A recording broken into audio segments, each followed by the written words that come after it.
Current విషయంలో మీరు చూస్తే రేపు రాబోయే రోజుల్లో తెలుగుదేశం పార్టీ వచ్చిన వెంటనే కరెంటు ఛార్జీలు పెంచనని చెప్పి మీ అందరికీ హామీ ఇస్తున్నా.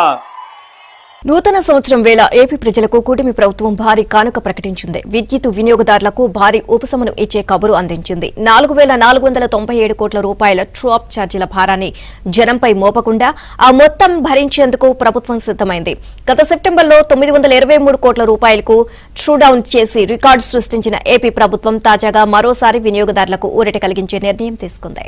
తాము అధికారంలోకి వస్తే విద్యుత్ ఛార్జీలు పెంచబోమంటూ 2024 ఎన్నికల్లో చంద్రబాబు స్పష్టం చేశారు. ఇచ్చిన మాట ప్రకారం ఏడాదిన్నర కాలంలో ₹1 కరెంటు భారాన్ని కూడా ప్రజలపై వేయలేదు. పైగా 2025 నవంబర్ నుంచి ట్రూ డౌన్ లో భాగంగా వినియోగదారులు ఉపయోగించే ఒక్కో యూనిట్ పై 13 పైసలు తగ్గిస్తూ వస్తూ వచ్చింది. ఇక తాజాగా సుమారు 4,498 కోట్ల భారాన్ని వారిపై మోపకుండా ఉపశమనం కలిగించే నిర్ణయం తీసుకున్నారు.